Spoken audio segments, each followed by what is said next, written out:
She was 7 months pregnant when she discovered her husband's affair. Most women would scream. Most women would cry. Most women would beg him to stay. Charlotte Cole did none of that. Instead, she quietly placed her diamond earrings on the coffee table, wrote a single letter, and vanished into the night without a word. Her billionaire husband came home at 4 in the morning, still smelling of another woman's perfume. He found an empty penthouse and a goodbye letter that would haunt him for years. But here is what Nathan Cole did not understand. His pregnant wife was not running away. She was preparing for war, and by the time she was finished, he would lose everything. His $200 million company, his reputation, his freedom, even his sanity. This is not a story about a woman who gave up. This is a story about a woman who watched, who waited, and who won. Stay with me until the end, because the twist that comes at the 70-minute mark, you will never see it coming. Value statement, but more than just entertainment, this story carries a powerful lesson.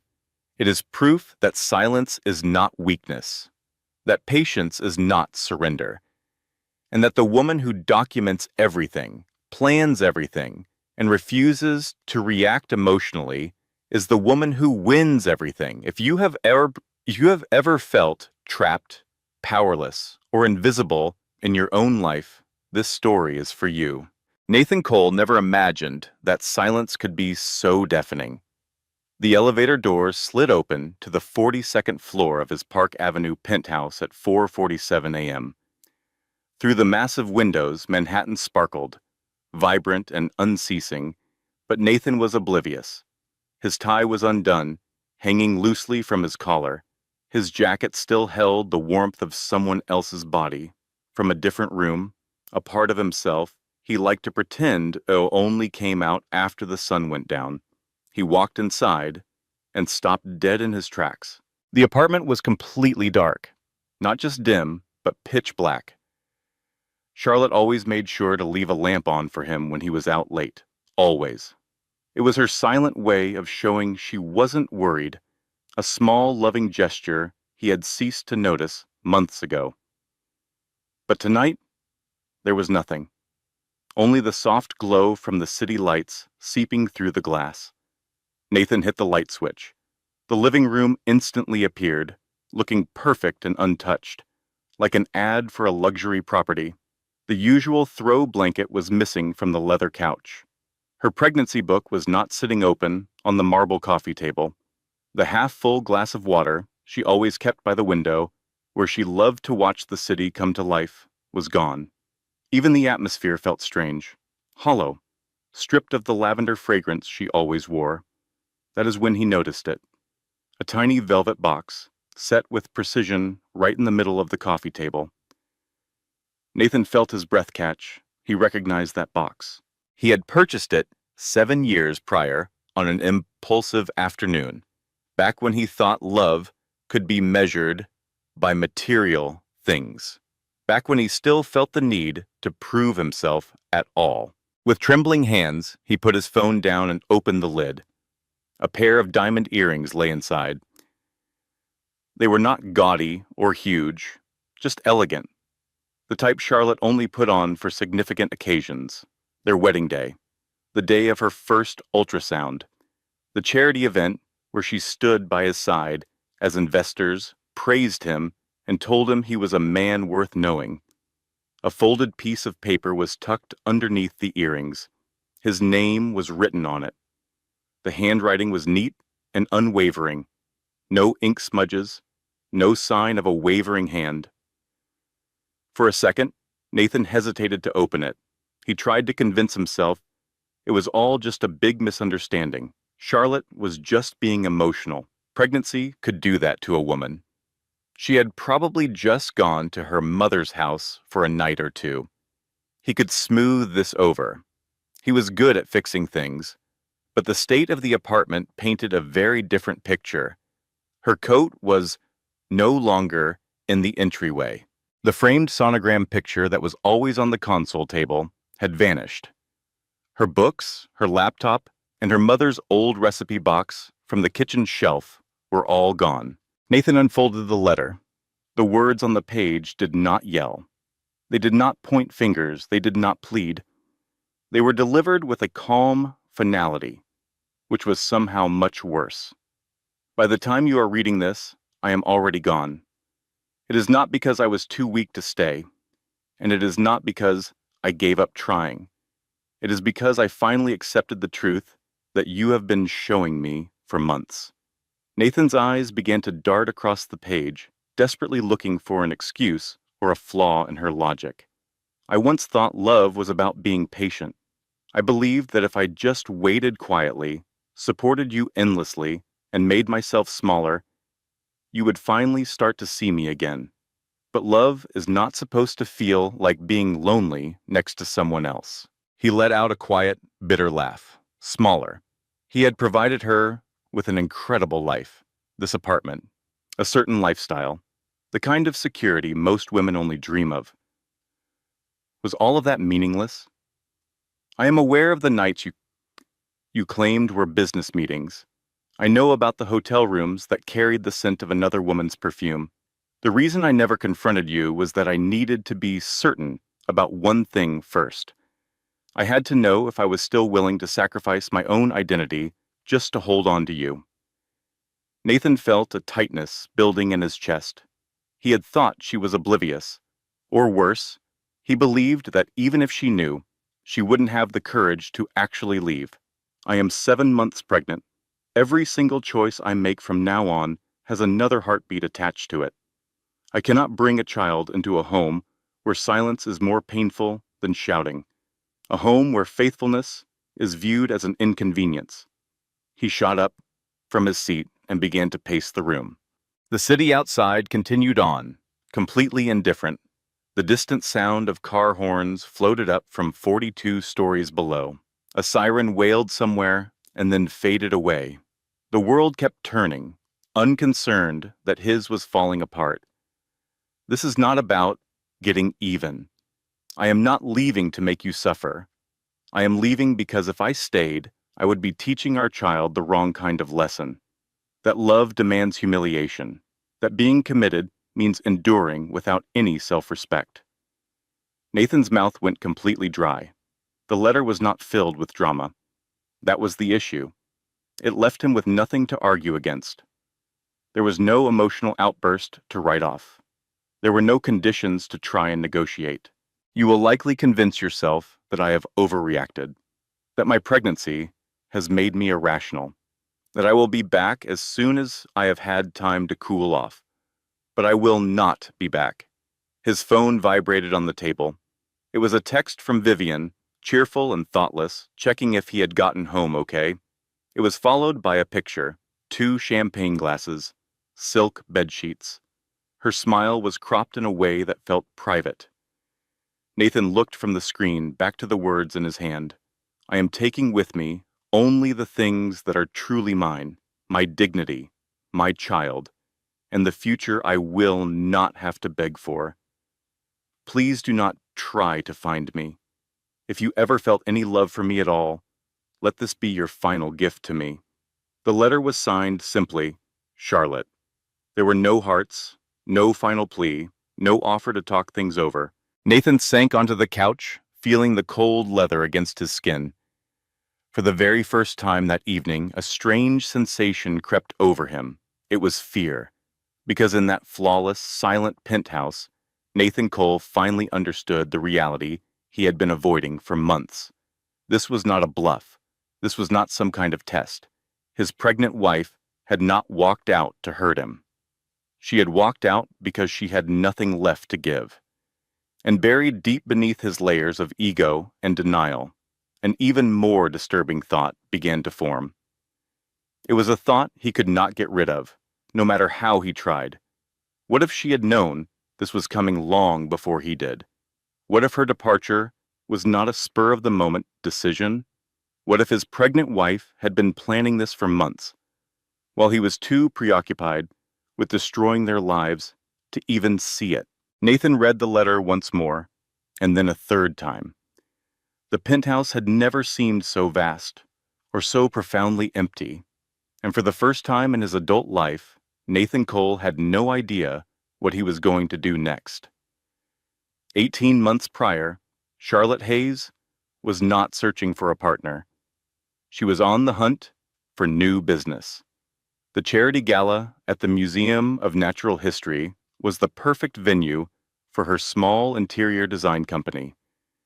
It was filled with wealthy patrons, people with expensive preferences, the kind of people who redid their apartments as casually as others buy a cup of coffee. That morning, Charlotte had rehearsed her sales pitch in the mirror, fiddled with her discounted Nordstrom dress multiple times, and made a vow to herself to give out at least 15 business cards by the end of the night. She ended up handing out only 2, and both of them went to the same man, Nathan Cole.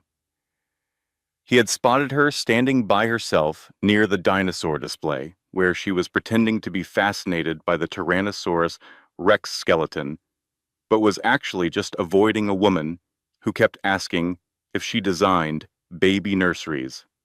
"I cannot stand these events," he said, suddenly appearing next to her, holding 2 glasses of champagne. "Everyone acts like they care about these causes, but they will have forgotten all about them by Monday." Charlotte took the glass he offered automatically.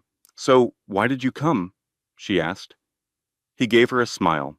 "Because my financial advisor tells me that charitable giving is great for my tax returns." A laugh escaped her before she could contain it. "That is refreshingly honest. I believe honesty is a time saver." He held out his hand. "My name is Nathan Cole." She recognized the name instantly. Almost everyone in New York City knew that name. Cole Technologies had been featured on the cover of Forbes magazine twice in that year alone. The man in front of her was estimated to be worth over $200 million, and he looked like he had just stepped out of a fashion ad. Charlotte shook his hand, trying her best to appear unimpressed. "I am Charlotte Hayes. I am an interior designer." "For wealthy individuals with more money than style?" he asked. "Something along those lines," she replied. Nathan grinned. "I have a good feeling about you." And that is how it all started. What followed was a complete whirlwind. There were spontaneous weekend trips to Paris on private jets, dinner reservations at exclusive restaurants that had 6-month waiting lists. So many flowers were delivered to her small Brooklyn apartment that her neighbors began to wonder if there had been a death in the family. After 3 months, Charlotte's mother came up from Virginia to meet him. Linda Hayes was a 62-year-old woman who had spent 3 decades cleaning the homes of the rich and powerful. She understood how men like him behaved. She recognized the signs. "Honey," she told Charlotte in a low voice while Nathan was out of the room, "a man who moves at this speed is almost always trying to outrun something." Charlotte just rolled her eyes. "Mom, he is not running. He is just a decisive person. There is a fine line between being decisive and being controlling." Linda's tone was soft but firm. "Just promise me that you will maintain your own bank account, your own circle of friends, your own separate life." Charlotte made the promise, but it was a promise she would not end up keeping. Just 6 months after they met, she married Nathan Cole in a wedding so lavish it could have bought her mother's house. The prenup was a blur. Nathan's lawyer made her feel rushed, and Nathan acted wounded that she would even question it. In an instant, she gave up everything. Her little apartment in Brooklyn, her own clients, her entire sense of self. She moved into his stunning Park Avenue penthouse and simply became Mrs. Cole. At the reception, her best friend Megan Walker, a divorce lawyer with a razor-sharp wit honed by 15 years of watching love die, made a toast. "To Charlotte and Nathan," Megan had said, lifting her glass high, "may your love last longer than the prenup." Everyone roared with laughter, including Charlotte.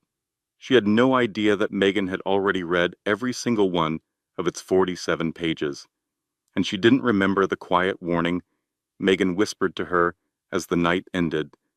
words she would file away and forget until she needed them most. If you ever have to leave him, document everything. I mean, every text, every email, every receipt. Not because you're paranoid, but because the courts don't listen to crying women. They listen to women who bring proof.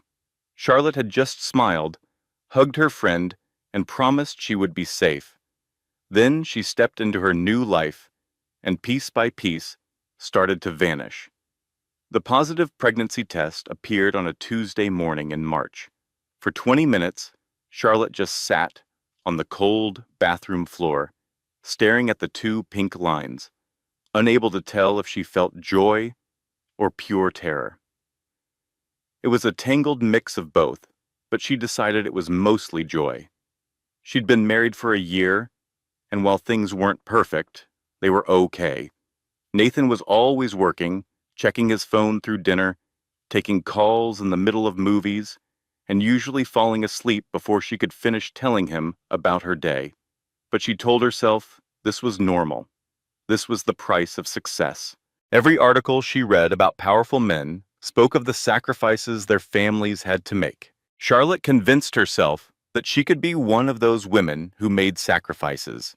She began planning the perfect way to tell him. With the ultrasound 2 weeks away, she decided she would put the first picture in a beautiful gift box and give it to him at their favorite restaurant. Nathan was a man who loved big surprises and grand gestures. She knew this would remind him of exactly why he fell in love with her. The dinner reservation was for 7 o'clock that Saturday. At 5 o'clock, he sent a text canceling. There was an emergency board meeting, he wrote. Investors were flying in from Singapore. He said it was a meeting he absolutely could not miss. He asked for a rain check. For the next hour, Charlotte just sat alone in her closet, still in the new dress she'd bought for their special night, holding the unopened gift box on her lap. She finally told him the news much later, over leftover pasta, around 11 that night. When she told him, Nathan's reaction was perfect. He hugged her tightly, lifting her up and spinning her around the kitchen while saying all the things a woman wants to hear. "This is incredible. We're going to be parents. I can't believe it." But even as he held her, his phone buzzed twice against her back. He glanced down at it both times. Charlotte told herself that this was normal too. Her first trimester was a blur of morning sickness and deep exhaustion. For the first few weeks, Nathan would talk to her belly every night, telling their baby all about the New York skyline, about what it means to be ambitious, and how you can achieve anything if you just work hard enough. By the second month, those nightly chats turned into weekly ones. By the third month, they had stopped completely. Nathan began to travel more frequently. He had meetings in Chicago, then Los Angeles, then Miami. He said they were investor meetings, that he was closing big deals and building their future. More often than not, Charlotte found herself eating dinner by herself. She would just stare at the city lights reflecting in the penthouse windows as her expensive food grew cold. She eventually stopped asking when he'd be home because his answer never changed. "Late. Don't wait up for me." She adapted to the new routine because adapting was what she had always done. Her first ultrasound was on a Thursday afternoon. Nathan swore he would be there. He put it in his calendar and even set 3 separate reminders. He never showed up. Charlotte lay alone on the examination table, a silent tear rolling into her hair as she watched the tiny flickering heartbeat on the monitor. The technician kindly pretended she didn't see the tears. She was probably used to this scene. Pregnant wives and absent husbands. It was the same sad story, playing out in doctors' offices all over the city. It wasn't until she was in the parking garage that Charlotte finally broke down and cried. Not because anything was wrong with her baby, but because she knew something was deeply wrong with her marriage. She could no longer deny the feeling. After that day, the gifts started to appear. Expensive jewelry, bouquets of flowers, and designer handbags, each delivered with a note of apology. Sorry I missed the appointment. Sorry I've been so busy lately. Sorry I'm not the husband you deserve. Charlotte took the gifts because fighting was harder than just accepting them. But they didn't feel like gifts. They felt like payments. They were bribes from a man trying to buy his way out of a guilt he refused to face. She started to see a subtle shift in the way Nathan looked at her. It was not outright cruelty, just a profound distraction, a lack of patience. He started kissing her on the cheek instead of her lips. He would claim he was too tired for intimacy. He stopped asking about her day because he just assumed that if she was there, she must be fine. The first time Charlotte smelled a strange perfume on his jacket, she ignored it. The second time, she washed the jacket before he could notice. The third time, she finally stopped pretending. The deepest pain wasn't just the betrayal she suspected. It was the gut-wrenching realization that the man she loved no longer viewed her as his partner. She had become just a chapter in his life, one he was clearly ready to move on from. So Charlotte started to observe him, quietly and carefully. She saw all the patterns she had willfully ignored before. The late nights that consistently happened on Tuesdays and Thursdays. The business trips she was never invited on anymore. The way his phone was always kept face down on the table, always locked, and always just beyond her reach. 3 weeks later, she found the first piece of hard evidence. A hotel receipt in his coat pocket. It was for the Four Seasons, for $1,200, from a night he claimed he was in Chicago, meeting with investors. Charlotte didn't confront him. Instead, she calmly picked up her phone, called the hotel, and pretended to be his assistant. "Good afternoon," she said sweetly. "I'm calling for Mr. Nathan Cole. He thought he might have requested an extra key card for his wife during his stay last week. Could you please check if she was able to pick it up?" There was a brief silence, followed by the sound of typing. "Oh, absolutely," the concierge replied cheerfully. Ms. Hart picked it up from the front desk herself. "Can I help you with anything else?" Charlotte felt her heart stop beating. "No," she said, her voice surprisingly steady. "That was all I needed to know. Thank you." She hung up the phone and sat perfectly still in the silent penthouse. She placed both hands on her belly, feeling the gentle kick of her baby inside her. Vivian Hart. Charlotte remembered meeting her once before, at a company party. She was young, gorgeous, and fiercely ambitious. She was the type of woman who looked at wives with a smile that was full of pity. For a moment, Charlotte thought about screaming at Nathan, throwing his expensive things, and demanding an explanation she knew would be filled with lies. But then she heard Megan's voice from her wedding night echoing in her head. Courts don't listen to crying women. They listen to women who bring proof. Charlotte walked over to her laptop and created a new, secret email address that Nathan would never discover. Then she started her real work. She began documenting everything, every receipt, every late night, and every excuse that didn't quite make sense. She forwarded his credit card statements to her secret account and took pictures of his calendar. She recorded dates, times, and locations with the cold precision of a lawyer building a case. And that was exactly what she was doing. Here she was, 7 months pregnant, and completely trapped in a marriage to a man who no longer even saw her. But Charlotte was not a stupid woman, and she was far from helpless.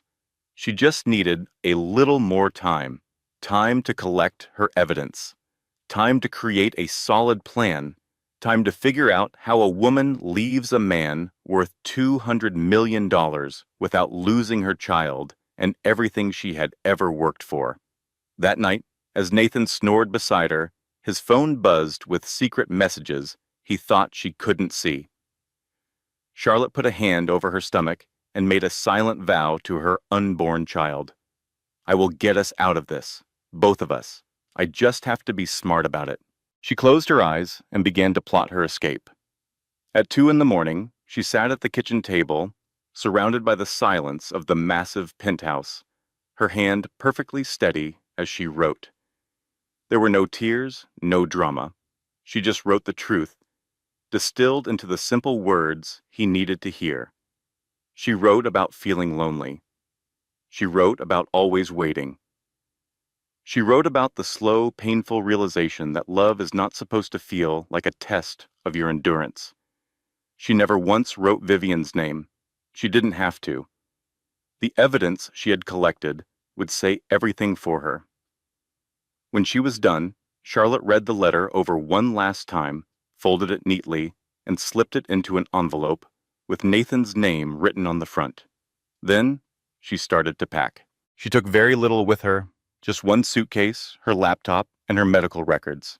She also took the folder of evidence she had spent months building. The last thing she packed was her mother's old recipe box. The one piece of her former life she refused to leave behind. The diamond earrings he gave her stayed. Charlotte put them back in their velvet box and placed them right in the middle of the coffee table, where he couldn't miss them. It was a symbol, a final goodbye. It was a message that was louder than any letter. I am leaving all the things you gave me. I am taking only what I have earned. At 4 a.m, Charlotte stood for the last time in the doorway of the home she'd lived in for 3 years. The city lights sparkled outside the windows, beautiful and completely indifferent. Somewhere in that city, her husband was sleeping in another woman's bed, fully expecting his pregnant wife to be waiting for him when he came home. But she would not be there. She would not be. Charlotte pulled the door shut, and the quiet click echoed with finality. She rode the elevator down 42 floors, walked across the marble lobby, and got into a car she had ordered the night before, using a different name. The driver knew better than to ask questions. Charlotte had paid a premium for privacy. As the car sped away from Park Avenue, she watched the building shrink in the rearview mirror. 3 years of her life were trapped in that tower of glass and steel. 3 years of shrinking, bending, and making herself smaller to fit into a life someone else had designed. That was over now. She turned to face the road ahead and rested both hands on her stomach. Her baby kicked, a firm and steady thump. I know, Charlotte whispered. We are on our way to safety. I promise. The journey took 12 long hours. For a moment, Charlotte had thought about staying in the city, renting a small apartment where Nathan would never look. But she understood his resources. She knew his reach. She was well aware of his power to find anyone he wanted. She had to vanish completely. Her mother's home in Virginia was the perfect hiding place. It was small, well-worn, and located in a working-class neighborhood that a man like Nathan Cole would never dream of visiting. The grass was overgrown. The paint on the siding was peeling. The kitchen held the familiar scent of the same meals Linda Hayes had been cooking for 30 years. It was perfect.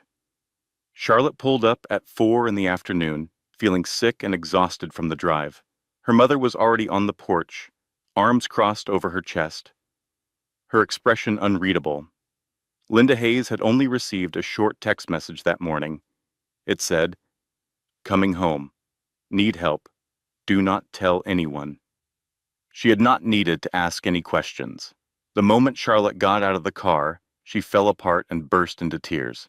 Linda crossed the yard in 3 quick steps and wrapped her arms around her daughter. There was no judgment in her embrace. There was no hint of, "I told you so." There was only the solid, unwavering presence of a woman who had been through worse and survived. "I am such a fool," Charlotte sobbed into her shoulder. "You warned me. Megan warned me. Everyone could see it, except for me." Linda gently stroked her hair. "You are not a fool. You are a woman who loved someone. That is never a crime." She pulled back to look Charlotte directly in the eye. But staying with him, that would have been. Inside, Charlotte sank onto the familiar old couch from her childhood. The cushions were flattened. The fabric was faded. but it felt more like home than the penthouse ever had. Linda brought her a glass of water and some crackers, but did not push her to talk. She knew that some stories need time before they can be told. In time, Charlotte told her everything. She spoke about the affair, the evidence, and the letter she left on the coffee table. She talked about the deep fear that Nathan would come for her, for the baby, and for what little she had left. Linda listened patiently, never once interrupting. When Charlotte finally finished, her mother gave a slow, deliberate nod. Then she asked the only question that truly mattered. "What are you going to do now?" Charlotte let out a long breath. "I have no idea. I have $3,000. I do not have a job. I have no health insurance. I am 7 months pregnant, and I am completely on my own." Linda shook her head. "You are not on your own. You have me. And the first thing we will do tomorrow is get you on Medicaid. Then we will find you a free legal clinic." She leaned closer, her voice turning hard as stone. "Rich men always think they can hide their money. They believe they can crush anyone who stands up to them with expensive lawyers. But there is always a trail, baby. There is always a paper trail, and we are going to find it." Charlotte looked at her mother and felt something shift deep inside her. It was not exactly hope, not quite yet, but it was something very close. It was the beginning of a plan. That night, she lay in her childhood bed, looking up at the same ceiling she had stared at 1,000 times before. The room felt small. The mattress was lumpy. Through the thin walls, she could hear the television playing in the living room, where her mother sat. Charlotte put a hand on her belly and felt her daughter stir. "We are going to be all right," she whispered. "I do not know how yet, but we are going to be all right." She finally closed her eyes, and for the first time in many months, she slept soundly, without dreaming of Nathan Cole. Back in Manhattan, Nathan woke up to a silent penthouse and a letter that was about to turn his world upside down. His immediate reaction was pure anger.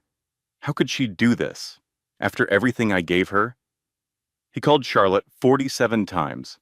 There was no answer. Every single call went directly to voicemail, where her cheerful recorded voice felt like a mockery of the chaos erupting inside him. He called his lawyer at 6 in the morning. "Find her," Nathan ordered, his voice strained with fury, "and find out what she managed to take with her." The lawyer assured him he would start looking right away. Nathan hung up the phone and began to pace the apartment like a tiger in a cage, unable to be still, unable to think straight. At noon, Vivian arrived. She used the key Nathan had given her months earlier, her face a perfect mask of concern. Nathan was too distracted to notice the cold calculation behind her sympathetic eyes. "I heard what happened," Vivian said in a soft voice, making herself comfortable on the couch as if she owned the place. "Are you okay?" "She just left," Nathan said, his voice flat. "She disappeared in the middle of the night like a coward."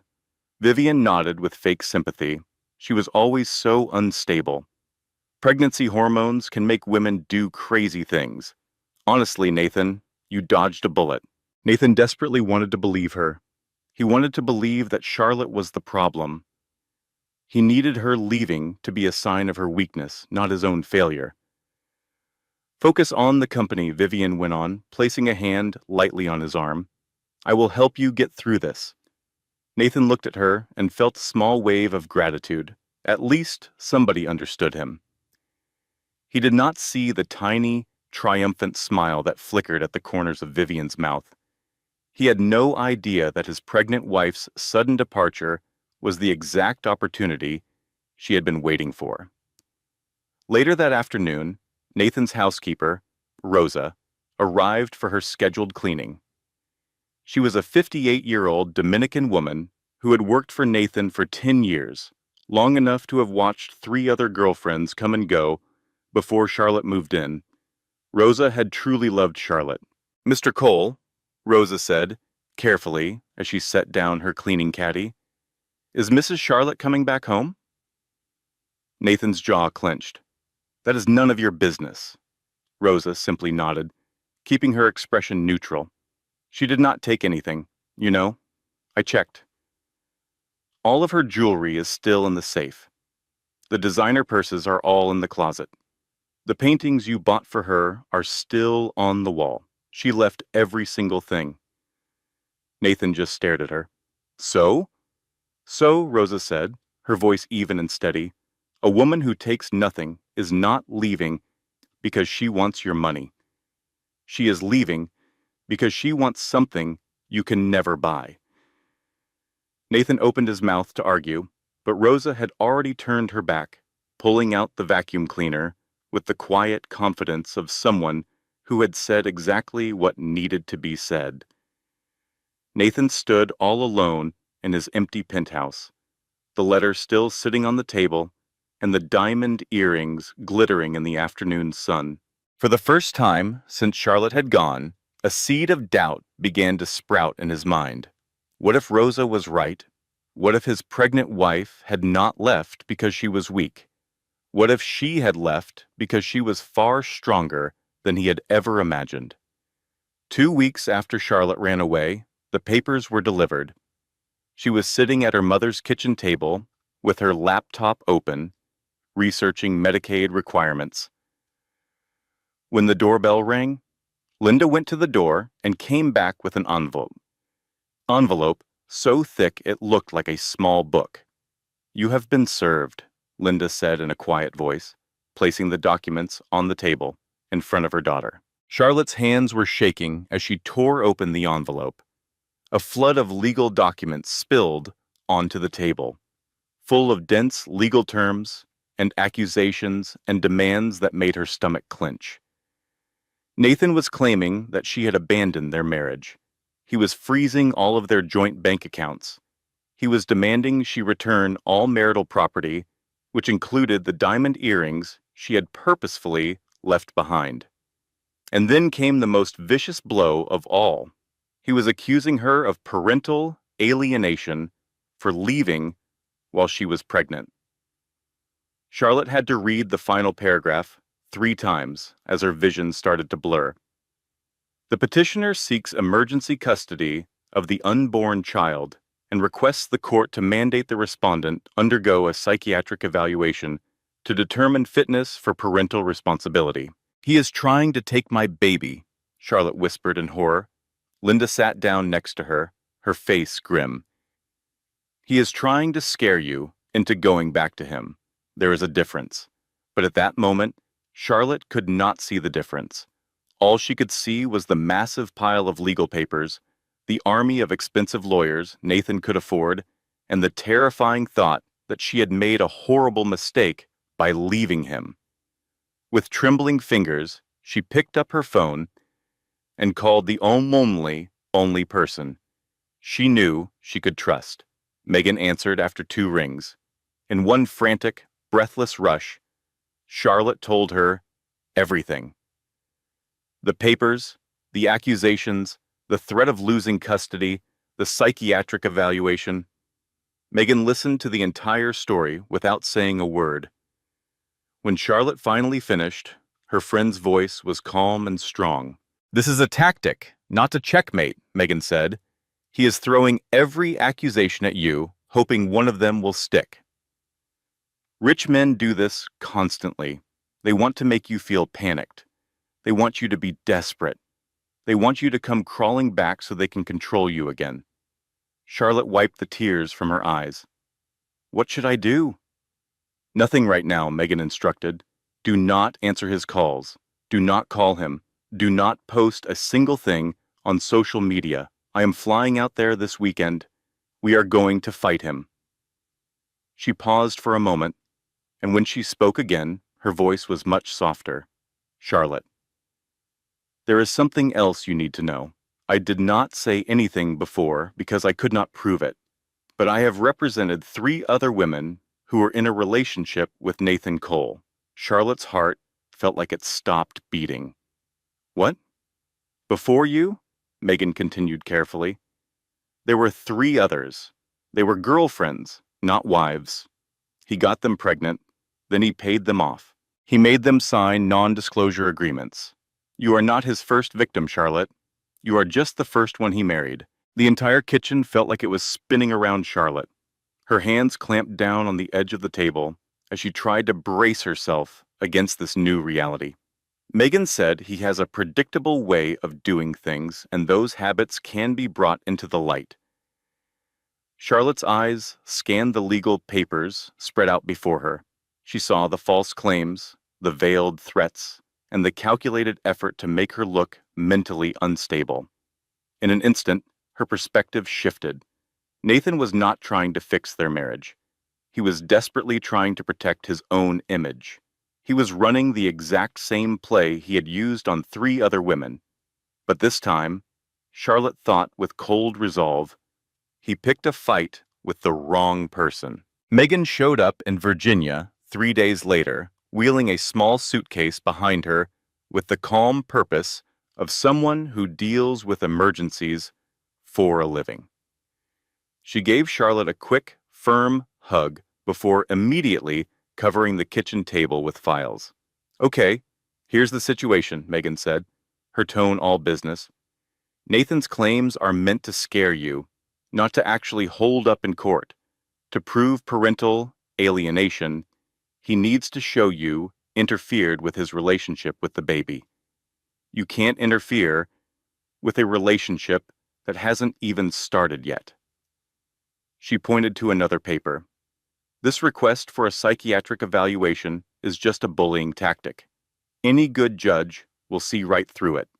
And the freeze on your assets? That's exactly why we have the proof you collected." Charlotte nodded, feeling more grounded than she had in days. Megan's certainty was like a shield. "But there's more," Megan added. "Something we can really use." She took out another folder, opening it to show a collection of printed emails, photos, and bank statements. "Nathan has been stashing money away for years," Megan laid out. "We're talking shell companies, offshore bank accounts, and properties registered under other people's names. I started keeping tabs on him after the first woman contacted me, just waiting for something solid." Megan looked directly at Charlotte. "You gave me something solid. The proof you collected shows he was using company money to pay for personal things, like hotel rooms with Vivian Hart. That is not just immoral, it is fraud, and fraud changes the whole game." Charlotte stared at the pile of evidence. "How on earth did you get all of this?" A small, grim smile touched Megan's lips.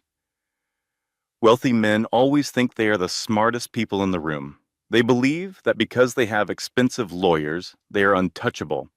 But they forget that lawyers network with each other. And some of us have been waiting a very long time for someone with the courage to finally push back." She reached out and gave Charlotte's hand a reassuring squeeze. "You are that person," Megan said firmly, "and we are absolutely going to win." For the first time since those legal documents had arrived, Charlotte felt a flicker of hope. That feeling did not last. 3 days later, Charlotte was jolted awake at 2 in the morning by a searing pain that ripped across her stomach. She lay perfectly still in the dark, hoping it would fade, telling herself it was nothing important. It had to be the stress, the anxiety, or just the usual aches of pregnancy made worse by everything else. But then the pain came back, sharper and more intense. It was the kind of pain that you simply could not ignore. Charlotte forced herself to sit up, breathless, and blindly reached for the lamp. As light filled the bedroom, she saw that her hands were trembling. "Mama," she called out, her voice shaky and thin. "Mama, something is wrong." Linda was in the doorway in a heartbeat. She took one look at her daughter's pale face and immediately reached for her phone. The hospital was only a 20-minute drive away, but it felt like it took 20 hours. Charlotte was curled up in the back seat of her mom's car, pressing her hands against her belly, while tears streamed down her cheeks. Every single bump in the road created a new surge of agony through her body. Each passing minute felt like it stretched on forever. "Please," she whispered over and over. "Please, please." She did not know if she was praying, begging, or just trying to hold on. Inside the emergency room, her world became a dizzying blur of harsh lights and hurried voices. Machines beeped all around her. Someone was pressing on her stomach. People were asking her questions she could hardly process, let alone answer. "Your blood pressure is alarmingly high," a doctor explained, his face etched with concern. "We need to get you stabilized right now. If we cannot bring this down, we may have to deliver the baby early." "Early?" Charlotte's voice fractured. "But I am only 32 weeks along." The doctor's expression softened just a little. "We are going to try everything we possibly can, but I really need you to remain calm. Any more stress is just going to make this situation worse. Calm." He wanted her to be calm while her life was shattering into a million pieces. Her baby's survival was hanging by a thread. Her husband was trying to legally steal her child. And now her own body was trying to take the baby from her. Charlotte shut her eyes and put all her focus on her breathing. Inhale, and then exhale. The hours crawled by. Test results started coming in. Medication dripped steadily from an IV into her arm. At last, as the sky outside the window began to lighten with the coming dawn, the doctor returned. "The baby is doing okay," he said, "and your blood pressure is starting to drop. But you must get some rest. I mean real rest. No stress, no legal fights, no arguments. Your body simply cannot take it right now." Charlotte gave a weak nod, feeling an overwhelming sense of relief flood through her. She had come so close to the edge, so terrifyingly close. When she was finally by herself, with only the quiet hum of the monitors for company, Charlotte laid both hands on her stomach and felt her daughter kick. "I am sorry," she whispered. "I am so, so sorry. I promise I will do better by you. I promise I will keep you safe." Her daughter kicked again, almost as if she was responding. Lying in that sterile hospital bed, Charlotte stared at the ceiling and understood something with a terrible new clarity. She had been fighting the war on Nathan's terms. She was just reacting to his attacks, letting his legal team dictate the pace and the rules of engagement that had to stop. From this moment forward, she was going to fight her own battle, on her own terms, and she was going to win it. Charlotte was released from the hospital 3 days later with a long list of strict orders and a bag full of prescriptions. Her mother drove her home with painstaking slowness, carefully avoiding every pothole and speed bump as if the car itself were fragile. For an entire week, Charlotte did practically nothing. She slept for long hours. She ate whenever Linda reminded her to. She would sit on the porch in the late afternoon glow and just watch the birds in the overgrown yard. She did not open her email. She did not look at any legal papers. She did her best not to think about Nathan Cole, except for those fleeting moments right before she fell asleep, when his face would appear in her mind and she would force it away. Her body started to recover. Her mind began to heal, though much more slowly.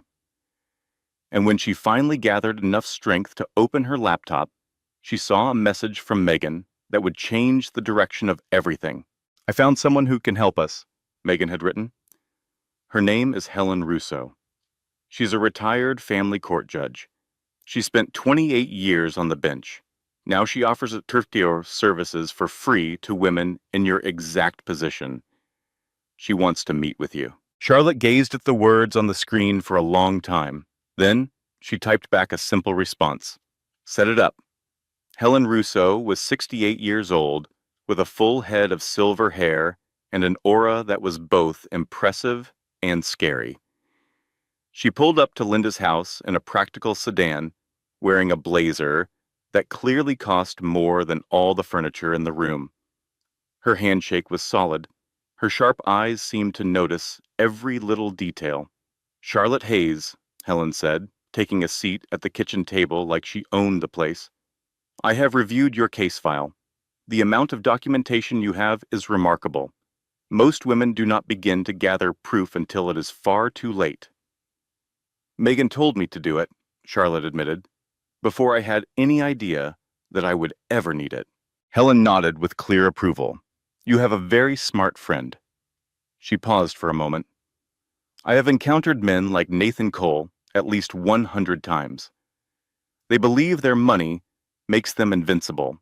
They think their high-priced lawyers can steamroll anyone who dares to stand up to them. They are counting on women like you to eventually give up because the fight is just too exhausting." Helen leaned forward slightly. "Are you going to give up?" Charlotte's thoughts immediately went back to the hospital, to the sound of the beeping machines, to the terrifying realization of how close she had come to losing it all. "No," she said, her voice quiet but steady. "I am not going to give up." A smile formed on Helen's lips. It was not a warm smile. It was the smile of someone who had been waiting to hear exactly those words. "Good. Then let me walk you through our plan." She arranged documents on the table, tapping on names and figures while she spoke. "Nathan is making 3 critical errors," Helen stated. "First, he is underestimating you completely. He thinks his legal intimidation will make you surrender. Second, he is overconfident about his own influence. The request for a psychiatric evaluation is a weak move. Any experienced judge will dismiss it. And third, and this is the most important part, he is trusting the wrong people." Her finger stopped on a name. "Vivian Hart. Nathan is convinced that Vivian is on his team," Helen explained. "She is not. I have been monitoring her for 3 years now. She is linked to at least 2 other corporate implosions. Both involved men who trusted her. Both of those men ended up with nothing." Charlotte frowned. "You think she is doing that to Nathan?" "I think Nathan Cole is so consumed with trying to defeat you that he is completely blind to the real danger that is standing right beside him," Helen said, leaning back with a thoughtful expression. "So this is what we are going to do. We are going to block all of his attacks. We will expose the psychiatric evaluation for the fraud that it is. And then we are going to be patient." "Patient for what?" Charlotte asked. "For Nathan to completely destroy himself." The counteroffensive began, without any fanfare. Megan filed a series of motions that challenged every single point in Nathan's original lawsuit. The abandonment claim was dismissed in under 2 weeks. The freeze on her assets was partially reversed. The demand for a psychiatric evaluation was denied after Helen made a single, quiet phone call to the judge's clerk. From her home in Virginia, Charlotte watched as her legal team systematically took Nathan's strategy apart, piece by piece. But Helen had been very clear. Simply winning the legal skirmishes was not the final goal. They needed to make sure Nathan was so overwhelmed and distracted by his own mounting problems that he would be completely unprepared for the final, decisive blow. To win Vivian was the key. Charlotte managed to track down the 3 other women Nathan had paid to disappear. It was a slow and delicate process that took weeks, filled with careful conversations and gentle promises of safety before they finally agreed to speak.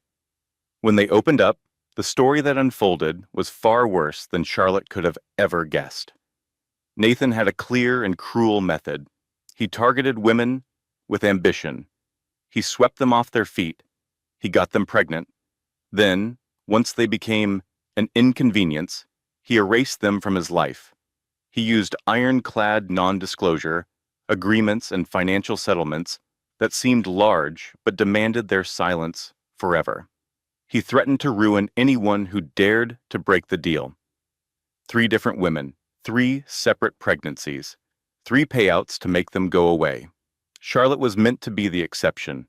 She was supposed to be the wife, the one he claimed publicly the finishing touch on the perfect life he had built for himself. But she had refused to be a part of his lie. That refusal made her a threat. Charlotte would lie awake each night, her mind racing with everything she had discovered. Nathan had never truly loved her. She was just a calculated part of his business plan, a way to make himself look respectable. He needed her to convince investors and the board of directors that he was a stable, family-oriented man. The pregnancy didn't change his feelings for her. In fact, it just made him more impatient. He needed a child to complete the picture, a son or daughter to pose with for the company's annual report. She was just a prop. Charlotte rested a hand on her belly, feeling her daughter stir inside her. "You are not a prop," she whispered into the darkness. "You are not a bargaining chip. You are my little girl, and I will never let him use you."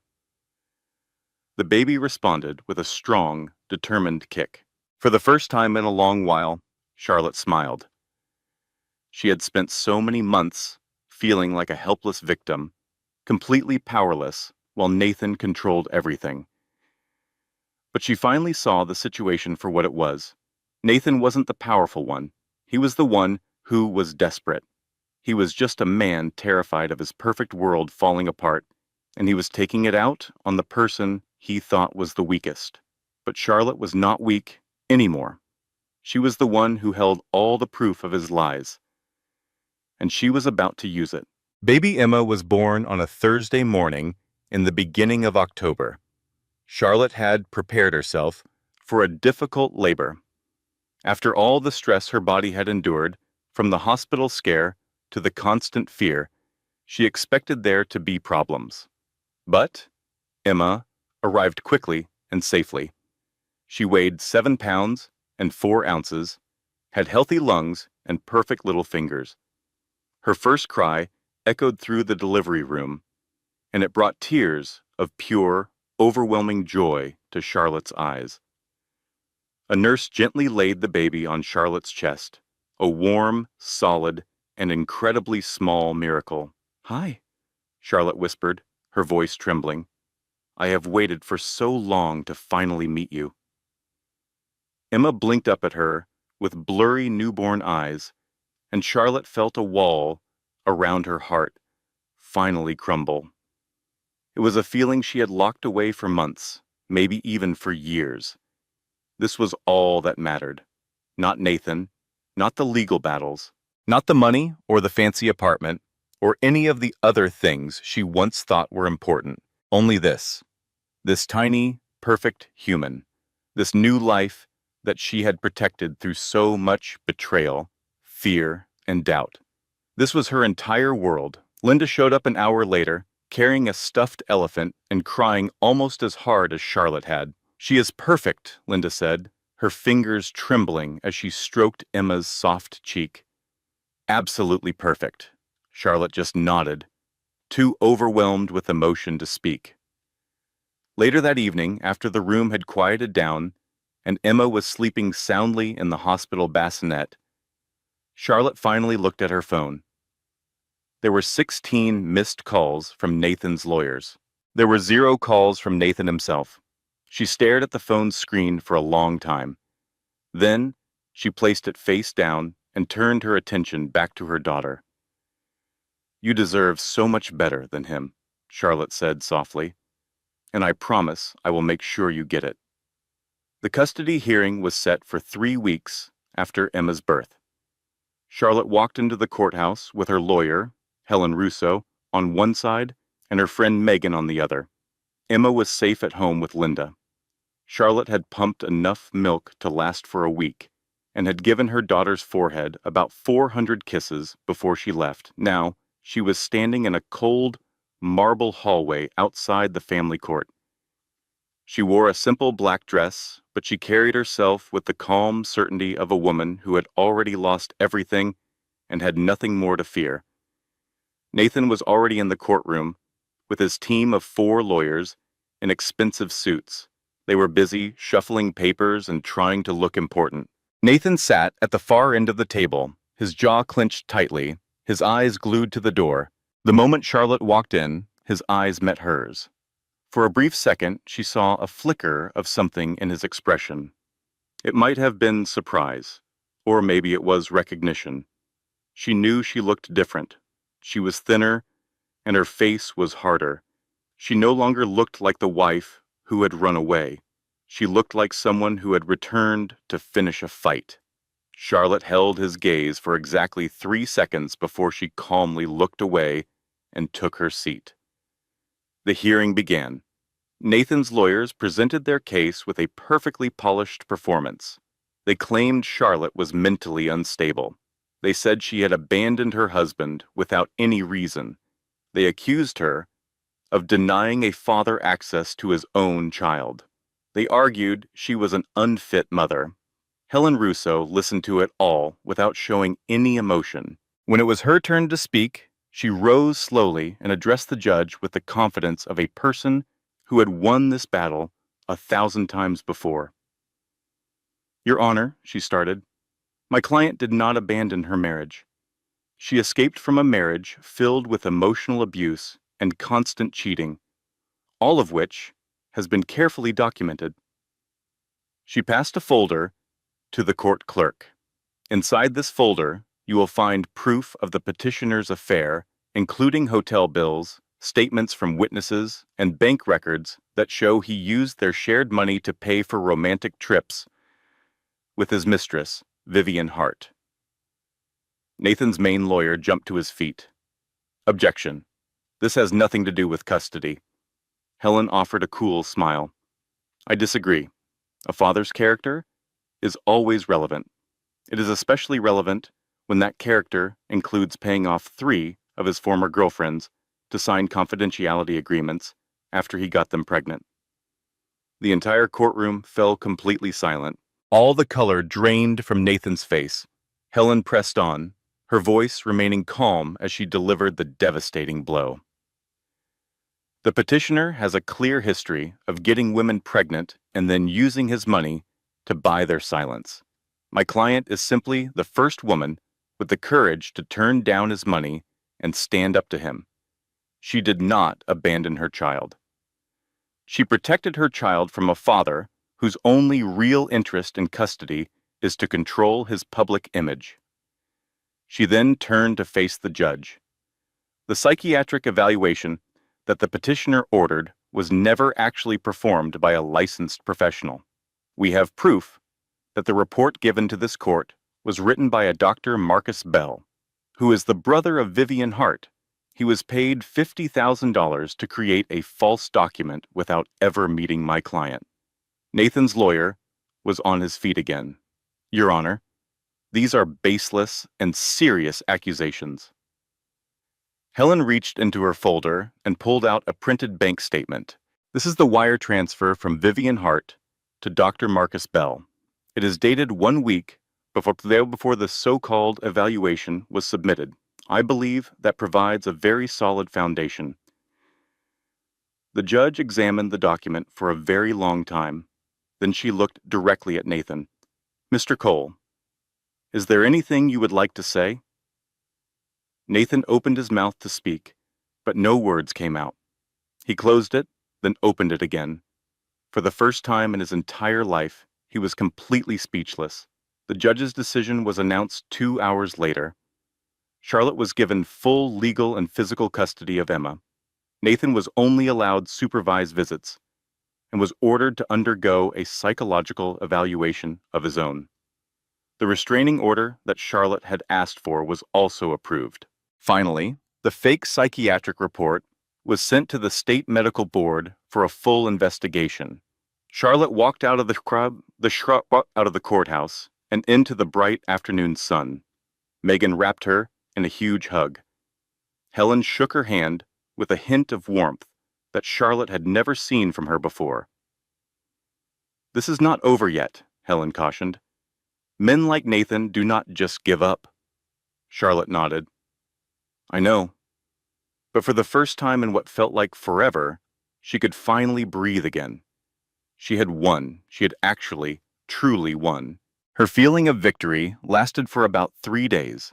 Charlotte was sitting in her mother's living room, with Emma sleeping peacefully in her arms when a certified letter was delivered. She tore it open, thinking it was just some routine legal papers. But as she read the notice inside, her blood turned to ice.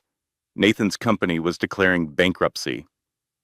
The 50% of their shared assets that she had been awarded in the divorce settlement, the $12 million that was supposed to give her and Emma a secure future, it was all gone. According to the documents, Nathan Cole was now officially worth negative $3 million. And that meant Charlotte was legally owed half of absolutely nothing. She read the letter a second time, and then a third, hoping the words would somehow change and make sense. But they never did. Nathan hadn't just lost his company. He had planned this entire thing. He must have known the bankruptcy was coming. He probably started planning it the very day she filed for divorce. And she had walked straight into his trap. Charlotte just stared at the pile of papers on her mother's coffee table. All the evidence she had worked so hard to find. All the witnesses she had convinced to speak. All the legal battles she had just won. In the end, none of it mattered.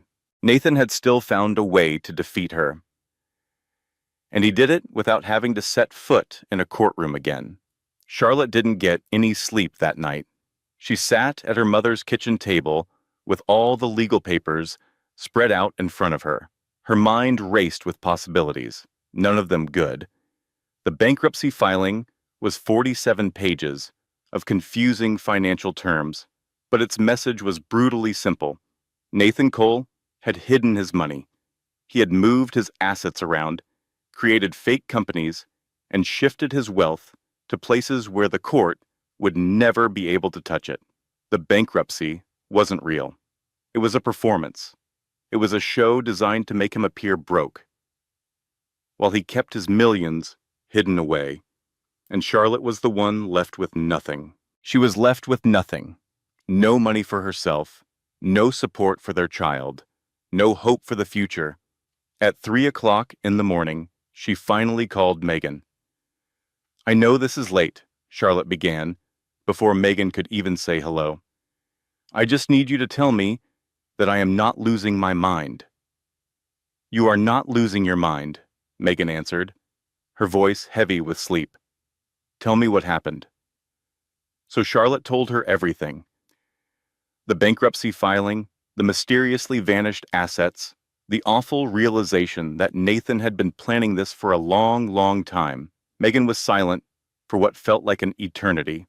"He is clever," Megan said at last. "Much more clever than I ever gave him credit for." "And that is supposed to make me feel better?" "No, it is supposed to make you furious." Charlotte squeezed her eyes shut. "I am already furious." "Good. Because fury is what gets things done. Now listen to me, Charlotte. Rich men like him never truly go broke. They simply move their money where people cannot see it. We are talking offshore bank accounts, cryptocurrency, property purchased under other people's names. The money is absolutely still there. All we have to do is find it. But how? We are going to start with Vivian." The search began and continued for weeks. Charlotte's first call was to Rosa, the woman who had been Nathan's housekeeper for 10 years. Rosa saw everything and heard everything. And most importantly, she remembered it all.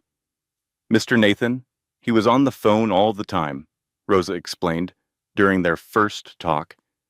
"He did not think I could understand him because my English is not perfect, but I understand more than enough. I heard him on the phone with Miss Vivian talking about new houses, talking about islands, and talking about putting his things in her name." Charlotte leaned in closer. "What kind of things?" Rosa just shrugged. "Everything. His bank accounts, his properties. He said it was for protection. He told her nobody can take away what they cannot find." Charlotte felt her heart begin to race. "Do you recall any specific names or places?" Rosa paused to think. "The Bahamas. He mentioned the Bahamas very often, and he talked about a company. It had the word blue in its name. Blue water. Or maybe Blue Horizon. Something like that. It was the clue they needed. Megan followed that lead through a maze of corporate records, financial databases, and shady connections that operate just beneath the surface of the legitimate business world. What she discovered was far worse than Charlotte could have ever prepared for. Nathan had done more than just hide his assets. He had wired $8 million to a shell corporation named Blue Harbor Holdings, which was registered in the Bahamas, only 2 weeks before he filed for bankruptcy. And the sole owner of Blue Harbor Holdings? It was Vivian Hart. Standing in her mother's kitchen, Charlotte stared at the undeniable proof scattered on the table and felt a cold, hard certainty settle deep inside her.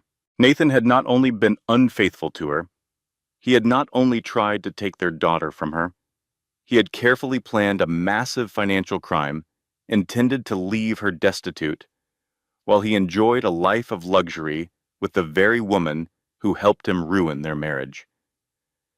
They must have been in on this together, perhaps from the very beginning. Charlotte picked up her phone and dialed a number she never thought she would have to call. Vivian picked up after the third ring. "Charlotte?" Vivian sounded guarded, shocked. "How in the world did you get this number?" "That is not important," Charlotte said calmly. "What is important is what I am about to tell you right now." She could hear Vivian moving around, likely making sure Nathan was not close enough to overhear. "I know all about Blue Harbor Holdings," Charlotte said plainly. "I know about the $8 million Nathan wired to you just 2 weeks before he declared bankruptcy. I know this makes you an accomplice to federal fraud. And I also know that federal fraud can land you in prison for up to 10 years. There was complete silence on the other end of the phone. "You have 2 choices," Charlotte explained, her voice perfectly calm. "You can either testify against Nathan in exchange for full immunity, or you can take the fall right alongside him. The decision is yours." When Vivian finally spoke, her voice was strained. "You are bluffing." "Am I?" Charlotte glanced at the evidence displayed on her laptop screen. "I am currently looking at the official wire transfer record. I am looking at the corporate registration papers with your name all over them. And I am looking at statements from 3 other women who are ready to testify about Nathan's long history of this behavior. So, what part of this do you think is a bluff?" The line went quiet again. "He promised me I was different," Vivian said at last. Her voice was suddenly smaller, stripped of its earlier confidence. "He told me the exact same thing," Charlotte replied. "The only difference between us is that I eventually stopped believing his lies." She let that thought sink in. "There is one more thing you ought to know," Charlotte added. "I have his emails that prove Nathan was planning to cut you out of the deal as soon as the bankruptcy was complete. He was getting ready to move to the Bahamas with someone new. Another woman. A fresh start. One that did not include you." "That cannot be true," Vivian said, a little too quickly. "Why don't you ask him yourself?" Charlotte proposed. "Just see how he reacts." Then she simply waited. "What is it that you want from me?" Vivian finally asked. "I want the truth to come out. And I want Nathan to be held accountable for what he did. To me, to our daughter, and to every other woman he left in his wake." Vivian was quiet for a very long time, and then she spoke 2 words that would set everything in motion. "I am in." The charity gala was being held at the Plaza Hotel on the first Saturday in December. Charlotte received an invitation from a professional acquaintance, someone who knew her from her career, before Nathan, before the wedding, and before her world collapsed. It was the type of gathering where big deals were made in quiet conversations over expensive wine, and where a person's entire reputation could be destroyed without a single headline. It was the ideal setting for what Charlotte had in mind. She showed up by herself, dressed in an understated black gown. She wore no jewelry, no flashy accessories. She projected nothing but quiet grace and the solid confidence of a woman who knew precisely what was about to unfold. The grand ballroom shimmered under the light of crystal chandeliers and smelled of expensive perfume. The sound of hushed conversations mixed with the soft background music. Everyone was smiling. Everyone was playing a part. Nathan was holding court near the middle of the room. He seemed thinner than she recalled. The soft edges around him had hardened. His suit was still perfectly tailored, and he stood with the same arrogant posture, but she could see a hint of tension just beneath the surface, a trace of desperation. Charlotte made her way through the crowd, nodding at people she barely knew. Her gaze remained locked on Nathan, watching him charm the room, watching him act as if everything was perfectly fine. At last, she walked toward him. Nathan watched her approach. A series of emotions flashed across his face, one after another. First surprise, then confusion, then a deep sense of caution. "Charlotte," he said, choosing his words carefully, "I was not expecting to see you here tonight." She stopped about 3 feet away from him, close enough to talk, but with enough space for others to see them. "Hello, Nathan." His eyes looked her up and down, taking in all the ways she had changed. "You look different. I feel different." He tried to smile, but the expression did not quite reach his eyes. "How is the baby?" "Her name is Emma," Charlotte said, her tone perfectly level, "and she is doing wonderfully. Thank you so much for asking." The sarcasm in her voice was delicate, but impossible to miss. Nathan's jaw clenched. "What exactly are you doing here?" Charlotte tilted her head just slightly. "I wanted to see you. One last time." "Before what?" "Before your entire world changes." She reached into her small purse and pulled out a thin manila folder. Nathan's gaze immediately fell to it, and a new look crossed his face. It was fear. He recognized it. He knew what she was holding. "This folder goes to the Federal Bureau of Investigation on Monday morning," Charlotte informed him, her voice low but unwavering. "The fraudulent bankruptcy claim, the hidden offshore assets, the illegal wire transfers to Blue Harbor Holdings, every last bit of it. All the color drained from Nathan's face. You cannot possibly prove any of that." "As a matter of fact, I can." Charlotte opened the folder just enough to show him the top page. It was a copy of a wire transfer record. It had his signature. It had Vivian's name. It showed the exact amount. $8 million. Nathan. Right there in black and white. Nathan's carefully constructed composure finally shattered. "That is illegal. You obtained that information illegally." "I obtained it directly from your mistress," Charlotte corrected him, "who, by the way, is fully cooperating with investigators in exchange for immunity." She told them everything, Nathan. Nathan just stared at her. For the first time ever, he was completely speechless. Charlotte closed the folder and placed it back in her purse. "You spent our whole marriage trying to make me feel small," she said. "Like I was invisible. Like I was worthless. You truly believed that if you kept me silent for long enough, I would eventually just fade away. But here's the thing you never managed to understand, Nathan. I was not staying quiet because I was weak. I was staying quiet because I was watching." She took one step closer, lowering her voice so that only he could hear her. "You told me once that everything you did was for our future. Well, this is your future." With that, she turned and started to walk away. From behind her, she could hear Nathan's voice, now filled with panic. "Charlotte, wait a minute. We can talk this over. We can work something out." She did not slow her pace. She never once looked back. The consequences began to unfold over the next few months. The Federal Bureau of Investigation arrested Nathan on 14 separate counts of fraud. Vivian testified against him, giving a detailed account of years of his financial schemes and hidden accounts. The fake psychiatric evaluation was brought to light, and Dr. Marcus Bell had his medical license permanently revoked. The hospital administrator who sold Charlotte's private medical records was sent to prison. Nathan's trial went on for 3 weeks. The evidence against him was simply overwhelming. There were bank statements, there was witness testimony, there were paper trails that stretched from Park Avenue all the way to the Bahamas and back. Nathan's high-priced lawyers tried every trick in the book, but the truth was too obvious to be hidden. The jury only needed 4 hours to reach a verdict. Guilty on all counts. Nathan Cole was given a sentence of 12 years in a federal prison.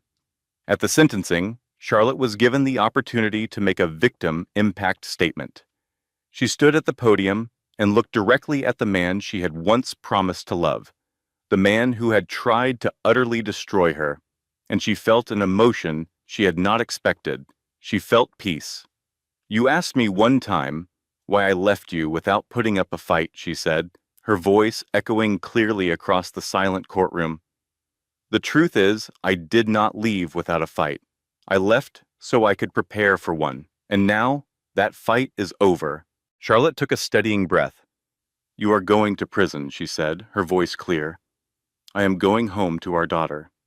She let that hang in the air. The little girl you have never once asked about. Not in 2 whole years. Not when I gave birth to her. Not when she started walking. Never. Across the room, Nathan was a statue at the defense table. His expression unreadable. "You believed your money gave you power," Charlotte went on. "But fortunes disappear, reputations crumble. The only real thing you ever had was my loyalty, and you tossed it aside." She locked eyes with him.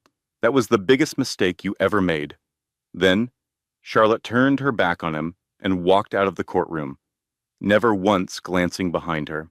As the courtroom doors shut, a chapter of her life closed for good. 2 years flew by. In Virginia, Charlotte carefully constructed a new world for herself, a lifetime away from the glitzy skyscrapers and lavish penthouses she used to know. Her interior design business blossomed at a comfortable pace, not a frantic one. She was selective with her work, taking on clients who understood professional limits and choosing jobs that let her be there for Emma. And Emma was growing up in a flash. There were first steps, then first words. Her first day of preschool required so many pictures that Charlotte's phone completely ran out of space. Her mother, Linda, helped with Emma, spoiling the little girl rotten, but putting on a firm face whenever a bedtime tantrum started. Her friend Megan would visit whenever she had a free moment, bringing a bottle of wine, the latest stories from the courthouse, and that same witty sense of humor that had been Charlotte's lifeline. "You know," Megan said one summer night as they watched Emma run after fireflies in the yard, "I am still in awe that you actually did it." Charlotte could not help but smile. "Which part are you talking about?" "Every single bit of it," Megan replied. "Finding all that evidence, the secret investigation, getting Vivian to flip and testify against him. You brought down a man who was worth hundreds of millions of dollars." "I did not do it by myself," Charlotte reminded her. "No," Megan conceded, "but you were the engine behind it all. You just would not give up. Anyone else would have grabbed the first settlement check he offered and disappeared." Charlotte's gaze was fixed on her daughter, who was squealing with joy as a firefly lit up right by her little hand. "If I had walked away, it would have been the same as letting him win," Charlotte said softly. "And my daughter deserved a mother who was not a quitter." Megan lifted her wine glass. "Here's to not quitting." Charlotte tapped her glass against Megan's. "To not quitting." Finding love again was a gradual process. His name was David Mitchell, and he remembered Charlotte from high school, long before Nathan, the move to New York, and all the chaos. He taught history at the town's middle school. He was a kind and patient man who could not care less about money or social standing. Of all the places to run into each other, it happened at the supermarket. Charlotte was fighting with a shopping cart that had a mind of its own, while Emma was trying to scale a mountain of cereal boxes. "Looks like you could use a hand," a smiling David said, as he appeared at her side. Charlotte glanced up, a spark of recognition in her eyes, and she started to laugh. "Well, that depends," she said. "Are you skilled in both shopping cart repair and toddler wrangling at the same time?" It turned out he was no good with broken carts, but he was amazing at making Emma laugh until she completely forgot her mission to conquer the cereal aisle.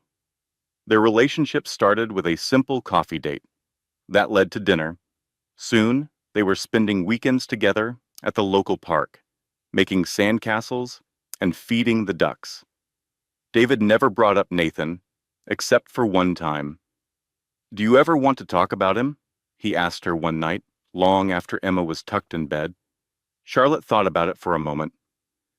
"There is not a lot to say. I was married to a man who never truly saw me, so I left him, and I made a better life for myself." David just nodded. "That is all I need to know." And that really was enough. Their wedding was an intimate affair with just 30 guests. They held the ceremony in their own backyard, decorated with flowers they bought from the farmer's market. Charlotte found a beautiful dress right off the rack, saving herself from trying on 400 different options. Emma served as the flower girl and treated the job with extreme seriousness, dropping petals with the intense focus of a surgeon. Charlotte's mom wept through the whole thing, blotting her eyes and claiming it was just her allergies acting up. Megan's toast got a huge laugh from everyone. "To Charlotte and David," she announced, lifting her glass, "may this marriage last a whole lot longer than her first one," which, let us be honest, is not setting the bar very high. But still, congratulations. Charlotte's laughter was so hearty she almost spilled her champagne. The party went on until the clock struck midnight. Emma eventually drifted off to sleep, curled up in her grandmother's lap. Under a canopy of twinkling lights, David held Charlotte close as they danced, whispering softly to her. "I love you," he told her. "I love you too," she replied. And for the first time in what felt like a lifetime, she said those words with her whole heart. Life moved forward. Emma started kindergarten. Charlotte's design business began taking clients in nearby states. David led the middle school debate team all the way to their first ever regional title. They purchased a home with a huge backyard, which they quickly filled with the happy chaos of family life. Thoughts of Nathan faded with time, becoming like the memory of a terrible storm, frightening while it raged. But now, just a distant event. Occasionally she wondered if he ever thought of her or Emma, or the life he so carelessly discarded. She figured he probably did not. A man like Nathan would never reflect on his losses. He would simply rewrite the past to make himself the one who was wronged. But Charlotte truly did not care. Her life was full. Then, 5 years after the verdict, a letter showed up. It came on a spring Tuesday morning, tucked between a stack of bills, some junk mail, and a colorful drawing from Emma. Charlotte nearly overlooked it, but then she saw the return address, a federal prison in Pennsylvania. She just stood there, at her kitchen counter, for what felt like an eternity, her eyes fixed on the envelope. This was something she had never anticipated, something she was not ready for. At last, she tore it open. Inside were 2 handwritten pages. The script was Nathan's. She would recognize it anywhere. It began, "Charlotte, I have had nothing but time to think in here. 5 years is an eternity when all you have are your own thoughts. I am sure you will not even read this letter, and I know I do not have any right to a reply. But I have to say this. I am sorry, and not just because I was caught. For the first 2 years, I convinced myself that was my also only mistake, being sloppy and trusting the wrong people. But that was a lie. My real mistake was losing you and losing any opportunity to be a father to Emma. I lost the man I used to be when you still saw good in me. I saw pictures from her 5th birthday party. Your mom still sends me a Christmas card every year, even though I have never sent one back. Emma has the same smile as you. She seems so happy, so cherished. I know I have no right to see her life, but I am grateful that I did. Charlotte put the letter down for a second, feeling a strange tightness in her chest.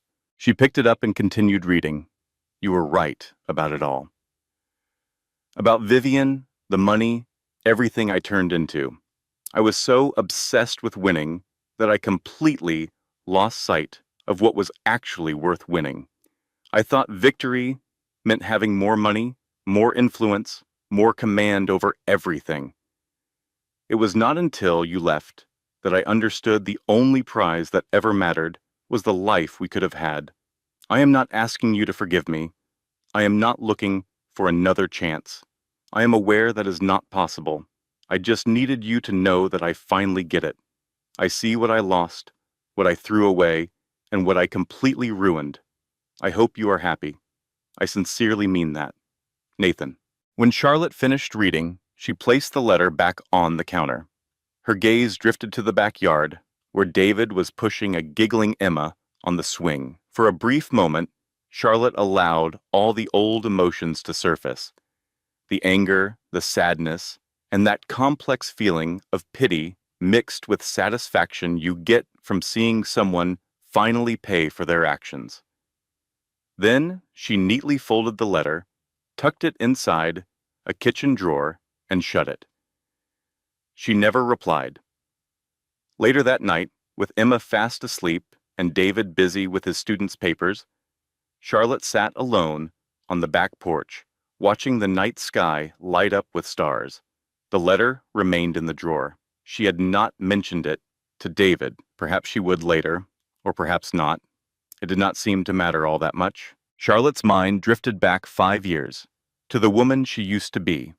That woman was frightened, all alone, and pregnant, while running from a life she could no longer stand.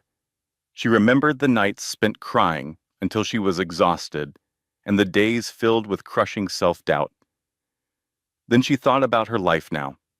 The successful business she started from scratch, the loving family she nurtured, the wonderful daughter who called David daddy and had almost no memory of any other man in her mother's life. Nathan's letter had made no requests, which was likely the most sincere thing he had ever offered her. But as she sat there under the stars, Charlotte knew she did not require his apology. She had moved past needing anything from Nathan Cole years ago.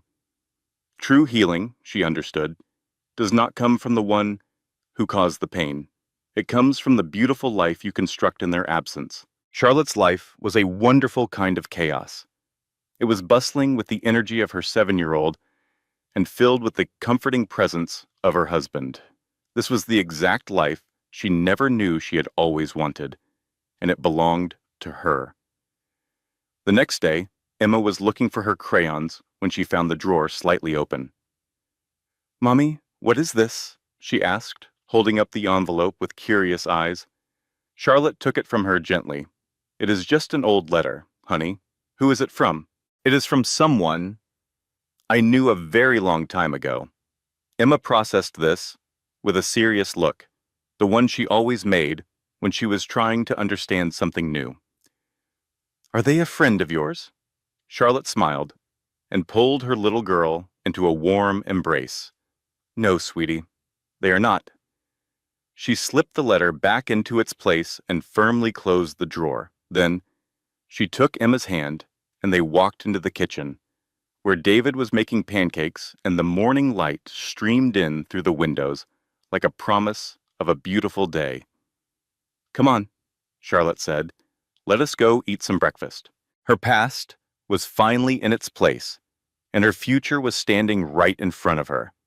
And it was a wonderful sight. If Charlotte's story stayed with you, if her journey reminded you that true power is not about reacting, but about strategically waiting for the right moment, then do something for me.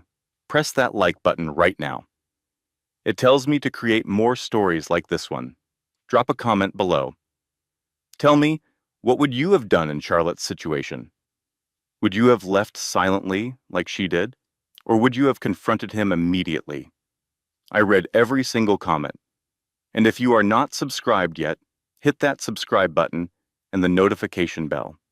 Every week we share stories about women who refused to be silenced, who fought back with intelligence instead of anger, and who built beautiful lives from the ashes of betrayal. Share this story with someone who needs to hear it. Sometimes, the right message at the perfect moment can change everything. Thank you for staying with me until the very end. Remember, you are not a victim of your story. You are the author of your next chapter. Credit statement. This content was carefully researched, crafted, and manually edited by our team to deliver meaningful lessons and lasting value. Every story we share is designed not just to entertain, but to empower.